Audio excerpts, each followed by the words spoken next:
How are you doing? Oh, great. Tired, busy. What's going on? It's actually good. It's getting better. Yeah, yeah. I was really excited to jump on this call because I knew I was gonna smile like the whole time. So, Yeah, me too. yeah, like just positive vibes, positive conversation. Mhm. I've been so busy. I have like this has been let's see, let me pull up my calendar. So this week has been a little bit uh less time consuming, but whenever I say that this has been the busiest month of my life, here's my calendar. So you have whenever you have like business owners that tell you that they're broke and they're not making any money, it's because this is not there. You know what I mean? And Mm. so like we have to be talking to people. We have to be meeting people. We have to be making new connections and everything. And so oh my Just like gosh, I have this someone. huge investor event coming up this weekend that I've been preparing for. Like we have these folders that have these investor presentations. Oh my gosh, there's so many of them. And they come in different colors too. They Mm, come, we have them in blue, we have mm, them in black. Let's see, we have some in gold. And so it's gonna be a really good weekend, and so it seems like I've been preparing for this all week, but I've really been preparing for this for like 10 years.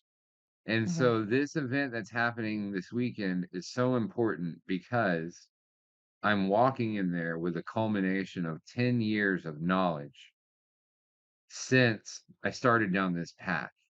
And so whenever people say like I want to be a millionaire, I want to build this big significant thing, the amount of infrastructure that it takes in order for that to happen, the amount of knowledge that you have to gain in order for that to happen. I had a girl that saw our post in the Facebook group and she reached out to me. And at first, she sent me a copy and pasted message about her graphic design company. And and then she said, "Oh, hi, Jason. Sorry to reach out like this. I saw your post and I just wanted to see if maybe you could help me with my business." And so I immediately hit her with, "Don't ever send somebody a message like that because you spammed me your business before you know me or before you know if I need your services or not. So automatically, like I discount you as somebody that's going to waste my time and everybody else is too." And then she thanked me. And she said, "Look, the reality is I'm a professional digital marketer and I'm having trouble getting clients. And that's what I want to talk to you about. I need clients." And I said, "So, if the job of a professional digital marketer is to get clients for a business and you're having trouble obtaining clients yourself, what does that tell us? That tells us that you are not a professional digital marketer."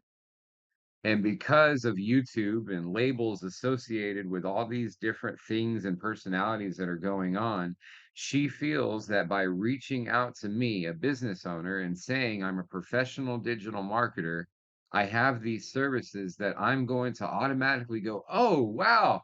Boy, I've never come across a professional digital marketer before." And so what I told her is what she needs to do is start with responsibility. Let's take responsibility for where we're at first. mm, And that's how we're going to start our pitch. Look, I'm not a professional digital marketer, but I do know how to provide a couple of services. Because I'm not a professional digital marketer, I can provide these services cheaper than other people that are out there doing this. So, why don't we work together? I get to provide you with affordable services. I get to build my portfolio and we both win. And so if we start right there with honesty, then it completely changes our approach to business. One of the main reasons why I was excited to get on this call today is just because of the truth and the honesty and the openness that we just have in our conversation, you it know? is it is true. So You have to I be didn't want to honest. talk about business today. I want to ask you, who were you before? Who I was before. before Yeah. all the things, yeah. So I was actually like born in Czech Republic, you know. I'm Vietnamese. So it was a hard life as well, you know, with my parents. We have to be like, you know, the markets, the Vietnamese markets on the borders. So my parents did it, you know, and I was going there, you know, they didn't have time for us. So I had Czech grandparents, which raised me very well. I'm really glad and thankful for them, how they raised me, even I didn't have so much time to be with my parents. With my siblings, with my brother, we bonded all the time. And you know, even they didn't have so much money in the start. They gave us the best what they can do, you know, always. That's how, like, whoever it's like my inspiration is my family, my parents, because they are very hardworking and they are doing everything for their children, even now at their age, at a very old age.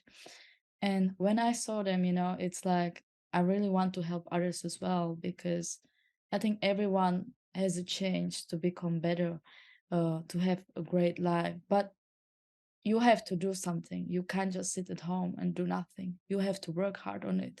It is like this. You have to have a patience, you know. Sometimes it's gonna be hard, sometimes it's gonna be easy, but nothing comes for free. You just have to do it. That's it. Yeah, so who I am, I'm a person who is trying my best, trying to connect, trying to make someone smile, laugh, you know, and just trying to make like every like moment or every day in my life better. Just doing little things. Yeah, I think, so a lot of us, we want to be better and we want to do better. But like I was saying, like the amount of infrastructure it takes to put a business in place, to make the kind of income that someone wants. Well, the same methodology applies in our relationships, and the level of commitment that we put into what it is that we're doing. And so I believe that our relationships are actually a reflection of how we live our lives. And so let's just take, for instance, someone who doesn't commit. You know, I've been with my wife for 6 years now, Mhm.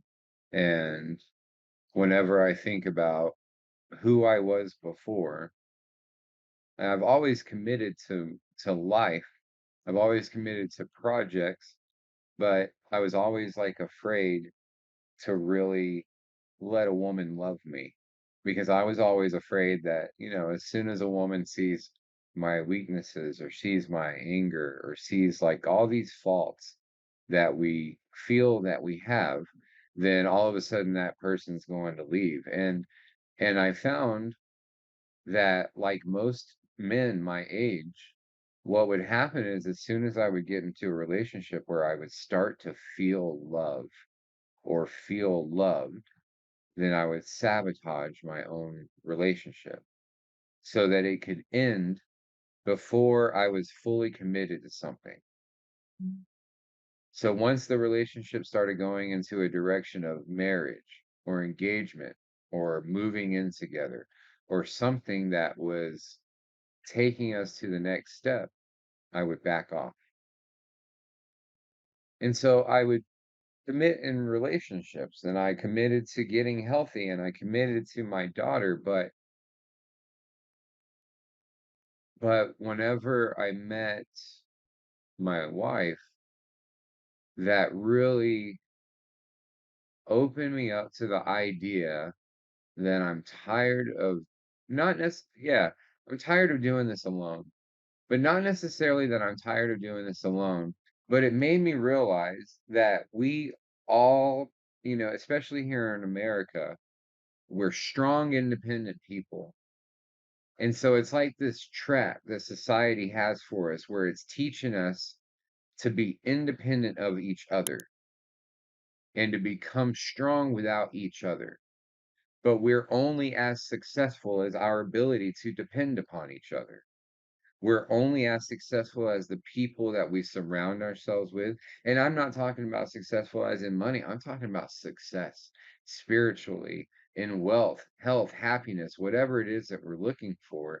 It's the relationships that we have with people and how we commit to those relationships that really drives our lives, and it can drive a fruitful life. And I think we talked about it a little bit before on our last talk, Mhm. but I think that if we can just if we can get to the point, especially if we have like a channel or a show or something like that, if we can get to the point to where people start seeing and hearing and experiencing more conversations like this, then all of a sudden there's a shift Mm. in our consciousness, right? Because everybody's doing it. Like I even, I was telling my assistant this morning who's so nervous whenever she goes out to network that we're starting her a brand called the Nervous Networker. It's like, why not? Like, let's embrace what you're scared of. And so I was telling her how much easier going out today and networking was going to be for her. And she said, why? And I said, well, because you already have a website and you already have videos out and people have already seen you. And so even if you've never met those people that have already seen you, then in the universal plane that we live in, your fear has already become somewhat alleviated because you've already experienced no longer being a stranger to those people. It doesn't matter if you know them, it doesn't matter if you know how many people read it.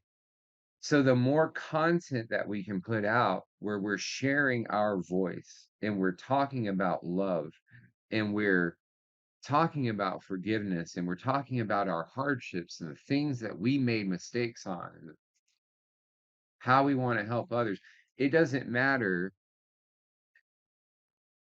if we ever meet the people that see the video. Mm. When they see the video, we feel the healing within us.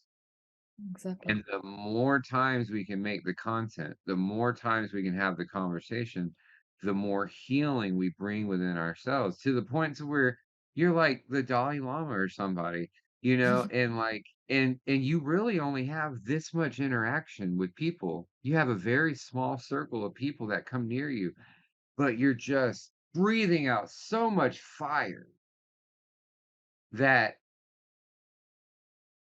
you have no choice but to be peaceful. You have no choice but to be loving because it's out there. The ether, it's out there in the universe, it's out there in the air. It's already working.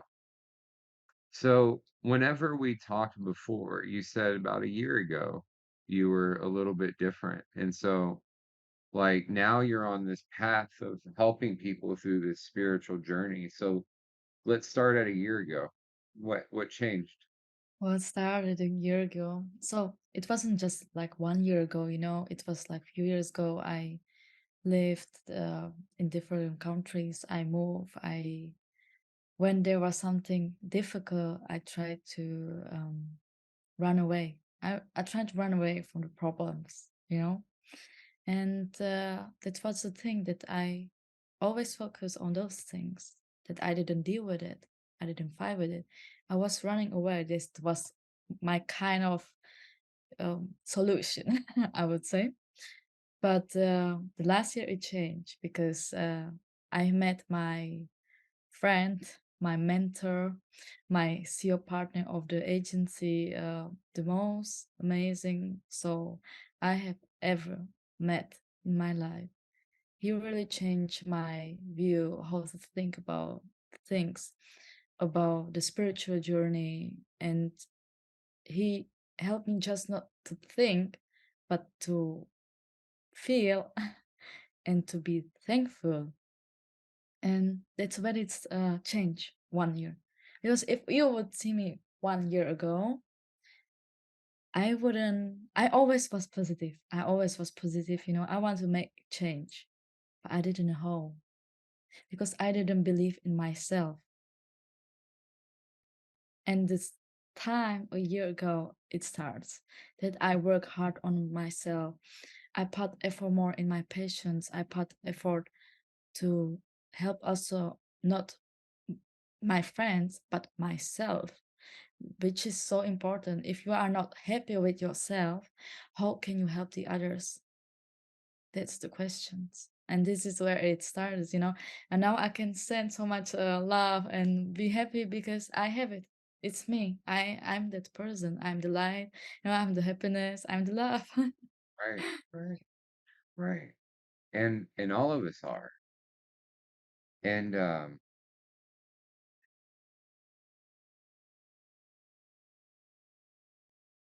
like I really feel like I don't, I've never been like a conspiracy theorist. I've never been like I've always just had my eyes open to everything. And so whenever I look at what's happening with the world right now, it feels like somebody is trying to hide the fact that we are destroying ourselves. And so it's like there's only a certain amount of people that are really paying attention to everything because everything that's happened in the last few years, it's not coincidental. Like banks are collapsing and the weather is getting Yeah, stupid crazy. it's so true. It's so And true. like and so even something like that. Like there are people on this planet that have been alive for 100 years and you hear them on the news and they say, I've never seen anything like this in my life before. I grew up in the 80s and the 90s. I don't I've never seen the world on fire. I've never seen extreme highs and extreme lows. I'm in Texas right now, and it's like 110, 110, 110, 110. And whenever I was a kid, yeah, summers were warm. They were in the high 90s.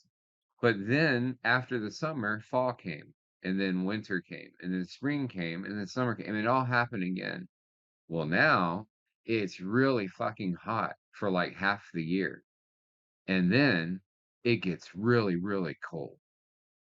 And there's no in between time. So we're running into less time for plants to grow and for plants to harvest, like for plants to seed, right? For plants to reproduce. And like even here in Texas, like I'm in Dallas and we're hours away from an ocean, but the heat in Dallas reminds me of when I lived in Houston. In Houston, there was terrible humidity. It rained all the time, even whenever it was 100 degrees outside, and the water would hit the ground, it would turn into steam, and it's just so hot. Oh my God, it was so hot. But we were close to the ocean. It made sense. And so now, whenever it's this humid in Dallas, I can only think to myself that the only way it's this hot is if the sun is literally pulling the the water out of the grass, out of the trees, and it's all dying right here in front of us. And then somebody might go, "Oh, yeah, Jason, that's the water table. We were taught that in school. That's how evaporation works." Really? That's how evaporation works? This is not evaporation. The sun is killing the plants. Are you a loser who sucks at sales? Do you cry yourself to sleep, hit the wall with your fist, or even sit on a random large rock with a cowboy hat propped on your knee because you suck at sales? Well, you aren't alone. Statistically speaking, 841% of entrepreneurs suck at sales. They may have big dreams, but when it comes to sales, they suck, suck, suck. Great ideas, great products, or even great services get nowhere when they don't sell. Look at her. Even she knows you suck. Well, you're in luck, because the Smarter App Company has a solution. What is it? Your very own app. Using our multi tiered compensation and marketing software, users can download your app from any app store and get paid for promoting your brand. All you have to do is share a little profits from your brand new sales. Finally, there is a solution for any and everyone who sucks at sales. Stop sucking and start winning again. Get your own app, starting at just $100 a month. So cheap, even this group of fake doctors gave us a thumbs up. Smarter marketing. Make you an app. The heat is killing things. Birds are dropping dead. Fish are boiling in waters. This is not coincidence. And it's all happening around COVID. It's all happening around bank collapse. It's all happening around us doing everything that we can to frack oil out of the ground. It's like, oh, well, we got rid of all the puddles of oil. Now what we should do is put seismic charges horizontally underneath cities and blow them up and expect nothing to happen afterwards. What? It's Time is fast. Time is fast. mind-boggling. And this is our life. This is not like a dream we're waking up from. You know what I mean? Like this, I really feel right now like this is something that 5 or 10 years ago, I would have woken up like, and I would have been like, oh my God, I'm so glad that our world is not like that. And we're living in it. And not only are we living in it, but people aren't talking about it. If if you bring up problems that are happening between certain cultures or certain races, then you're a racist. If you bring up problems about men disempowering women to empower themselves, or women disempowering men to empower themselves, then you're a sexist. It's like if we want to really get to the root of the problems, then we're labeled as being part of the problem. And then the people that create the problems pile up on the people that are trying to solve it. And if that's the society, if that's the world that we're living in, then how are we ever going to save ourselves? How do we ever come out of this nightmare? Because we have to do it together. That's the thing. We have to connect the humanity. That this is. Right. And the internet hasn't been used for that yet. Whenever people created social media, they created socialized online segregation. They didn't bring anybody together. They drove everybody apart and they grouped everybody up. And now every group is pointing at each other and they want to destroy the other groups. And so, like, I mean, it's just at the point now, it's like, do we build our own internet? Like, but I think, it's just conversations, right? And Mm. then people hearing this talk and then connecting with us so that we can have more conversations like this. And then us all putting all this out online in the ether, us starting our soul movement, you know. Like you know, I've written I wrote a lot of books. Mhm. And I didn't write books because I wanted to be like this big author. I wrote a lot of books because I had a lot to say. And I had a lot to say because I wasn't allowed to say anything when I was a kid. Like I watched my parents destroy themselves and then tell me to shut up whenever I wanted to voice my opinion about it. And so I grew up thinking like all these things about me are wrong and they're bad and they're weaknesses. And anytime I would share these things with people, they would use them against me in arguments or fights. And I felt like, well, if I share these things with anybody, then that gives them an opportunity to hurt me. And as soon as I realized that, I was like, if I share these things about myself with somebody, that gives them the opportunity to hurt me. If I share these things about myself, then that gives someone the opportunity to hurt me. Then that means that is me expressing my vulnerability to let them know that they can trust me. So whenever I used to share these things about myself, and then I was worried that someone was going to hurt me or hold them against me, I realized sharing all these things about myself is what makes people trust me. Like, people here in the United States believe that the NSA is listening to their phone calls. It's like, you are not that interesting. Get over yourself. Like, we hide so much and we internalize so much, but we're all feeling this pain. We're all feeling alone. We're all feeling anxiety. We're all feeling depression. All of us. We all feel it. All of us. But the reason why we suffer from it is because we don't communicate about it. We go to Yeah, we don't talk about it. We do. doctors and we take pills to mask it when we should be having these conversations with people that we love. We're like Exactly.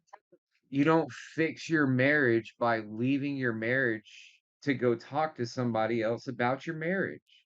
You fix your marriage inside your marriage. You fix your home inside your home. You fix yourself inside yourself. The very first thing that I do with anybody before we talk business, before we talk investment, before we talk about sales, before we talk about anything in a coaching manner, the very first thing that we have to do is we need to take responsibility for where we are. Because if we're not willing to take responsibility for being an alcoholic or being a drug addict or being an abuser or being a narcissist or being whatever it is that's going on, if we're not willing to take responsibility for it and come out in the forefront and openly tell people, this is who I am, well, then there's no accountability. And if you don't have accountability, you don't have growth. So it's time for Exactly. us to talk about our problems with other people and be vulnerable so that we can all hold each other accountable to our growth. If we get right out in front of our problems and we say, Eva, you know why I like connecting with you? Is because I get so deep into my work that I sometimes forget the impact I have on other people. And to me, you are like the physical manifestation in a person of the impact I have on somebody. And so, like, your smile, your beautiful glow, like the energy that we have whenever we talk, and even whenever you're sitting there and I'm saying this and I'm complimenting you and you smile and then you smile bigger and you start to laugh and you do this thing where you try to hold in the smile where you're like, but it just makes you smile bigger. It's a yeah. So it's so enlightening. And so whenever we go through our phone and we look at our text messages and we see this stress and we see that this person is starting an argument with us and this person is probably going to ghost me and we see all this stuff, then it starts by making a shift in here and deleting the people in here that you don't feel this positive connection with and really come to terms with why you have them in It's your just, phone. Why do I have them in my phone? Oh, because I can go get drunk and think about whenever I was 20 years younger. Come on, grow up. If that's the only reason why you're connecting with a person, then you don't need to be connecting with that person. We need to find relationships where we can say, hey, let's talk once a week just so we can refill our cups, you know? it's the best, updating, communicating. That's Right. how the relationship work. You texted me. You Yeah. texted me, and you're in Germany, and you're like, "Jason, tell me how your weekend went. Tell me how productive you were." And I'm like, "Oh my god." Yes, I'm of like, "This is like the most course. amazing thing," you know? So, so Mhm. what do you have planned for this upcoming month of September with Soul? In September. Yeah. So I'm telling you, we gonna have the pillows tomorrow in our storage there where we have warehouse. And I had a brainstorming with my CEO partner yesterday. We talked about it, what we could do. for with the Spirit Love brand. Mhm. And what we're gonna do, we're gonna put them in the box with the Spirit Love, but also with the Soul Agency, with the Soul. So whoever is gonna look at it and makes a QR code, the person is gonna come to our website. If it's the right person with the right energy, our person, the person is gonna come to us. Right, right, right. I love that you said that. I used to teach sales training, and I used to teach people, I'm like, "You need to bother somebody like 12 times before they'll buy something." And then, like, I hit this point where I was like, "The right people come," Exactly. you know? Give them the information and the right people come. Because you don't wanna chase down anybody, because that's undue stress and energy, and if you're having to chase them down, then you're not going to receive from them what it is that you're hoping to receive from them. You need people to chase you down. You need people that are like, "Oh, I dreamed about this, and now it's here," you know? So, what else is going on? Anything going on in your personal life, like any like school or classes or jobs or anything else that you wanna talk about, that you wanna Exactly. share? I'm very happy because I have amazing boyfriend. He's amazing. I'm just happy that he's with me, you know. And it's amazing that I could spend time with him. It's every moment I really enjoyed it. He's so positive and motivated. And I always said, if you have a good heart, good intentions, and you are very happy with yourself, you're gonna attract those who are on the same level and with the same energy. That's how it Yeah, is. right. Manifest all the things you want, all the people, everything is possible. I Yeah, love it. there's a lot of online dating here, and we're doing some online dating stuff with a client, and we've had to do some build some profiles on some dating sites, and I've learned a lot about people. In the last, I haven't been on social media or anything in 8 or 9 years, and so it's just like I really feel like I was kind of disconnected. But the biggest thing that I see is you have a whole bunch of people that are all in one place, and they all say that they want connection, but nobody's communicating. And so from my perspective, I really feel like the world has changed so much because I'm a guy and I come from this reality where like men are dogs, right? And like, but then I make this profile where I'm just like this friendly guy. And I'm like, hey, if you need some help with business, if you want to talk about leadership or, your career, anything, feel free to reach out. I'm not really here for anything. Have a happy life. But then I would meet women who, if I wasn't going to have a physical relationship with them, then all of a sudden they don't want to communicate. And so, and I'm not just talking about like on any level, like I'm just as I see it, like we have 4 or 5 people working for me that have profiles, men and women. And so it's like it's this mentality of if we're not sexually attracted to each other and if we're not going to have sex, then we have no reason to talk to each other. And it's like that's a reflection of your life, and it's a reflection of your relationships. I'm an investor.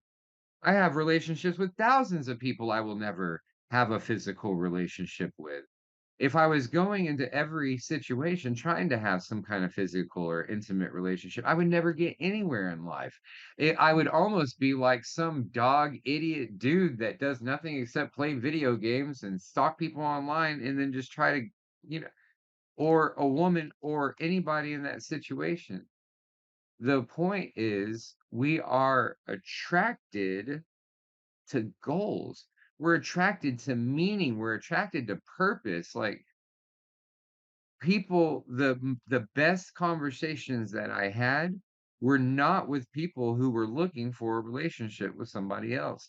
They were with people who were doing something amazing with their life, and they saw an opportunity to build a profile and maybe meet others.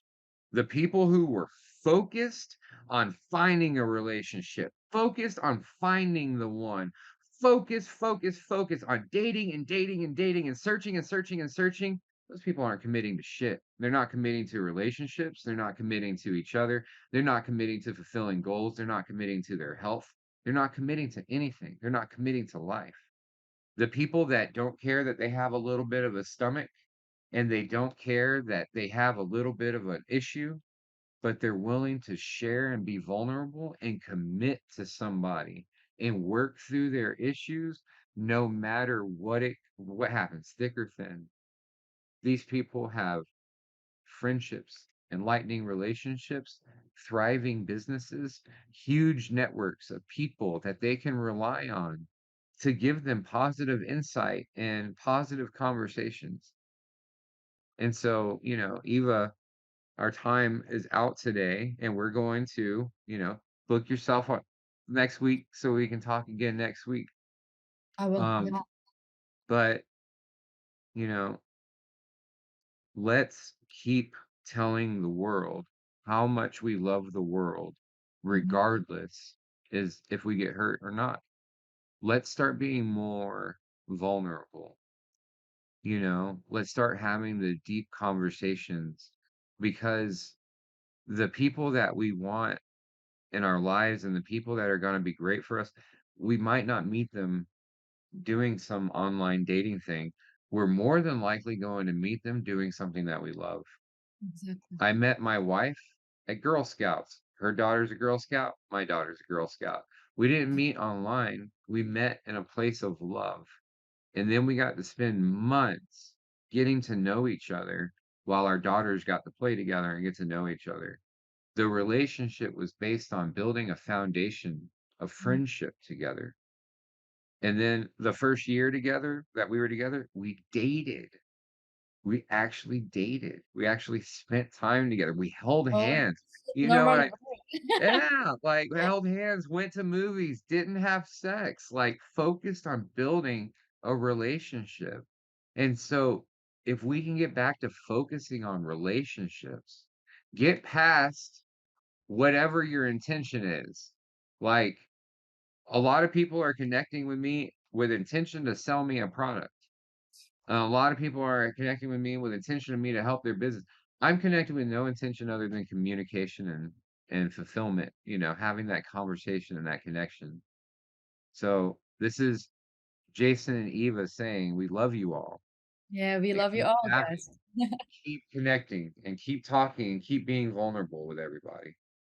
It is very important, this vulnerability, honestly, and being real, it's the most important. When you're gonna be real, then you're gonna make big things just by that. Start doing that. Yeah, just being real. Yeah.